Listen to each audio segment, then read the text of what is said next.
তিনটি স্বপ্ন দেখলে বুঝবেন আল্লাহ আপনাকে ভালোবাসে। যদি আপনি তিনটি স্বপ্ন দেখেন তাহলে বুঝবেন আল্লাহ তাআলা আপনাকে মহাব্বত করেন, আল্লাহ তাআলা আপনাকে ভালোবাসেন। এক নাম্বার হচ্ছে, যদি কোনো ব্যক্তি কোরআন পড়তে দেখে তাহলে সে বুঝবে যে আল্লাহ তাকে ভালোবাসে।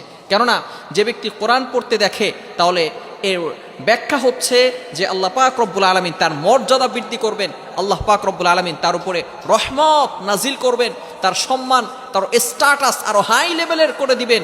আল্লাহ পাক রব্বুল আলামিন তাকে ভালোবাসবেন, তাকে মহব্বত করবেন। এবং দ্বিতীয় নাম্বার, যদি কোনো ব্যক্তি স্বপ্ন দেখে সে গোসল করতেছে তাহলে মনে করবেন যে আল্লাহ তাআলা তাকে ভালোবাসেন। যে ব্যক্তি দেখবে যে সে গোসল করতেছে স্বপ্নে, আল্লাহ পাক রব্বুল আলামিন তার ভিতরের অন্তরের যে গুণাগুলো রয়েছে এগুলো আল্লাহ তাআলা পরিষ্কার পরিচ্ছন্ন করবে। এবং তৃতীয় নাম্বার হচ্ছে মোস্ট ইম্পর্টেন্ট সাবজেক্ট, সেটা হচ্ছে কোনো ব্যক্তি যদি দেখে নামাজে কান্নাকাটি করতেছে, মুনাজাতে আল্লাহ তাআলার কাছে কান্নাকাটি করতেছে, তাহলে এর ব্যাখ্যা হচ্ছে আল্লাহ তাআলা তার যত চাওয়া পাওয়া আছে সেগুলো অ্যাকসেপ্ট করবেন, কবুল করবেন। সুতরাং এই তিনটি স্বপ্ন যারা দেখবে তাদেরকে বুঝতে হবে আল্লাহ তাআলা ভালোবাসে।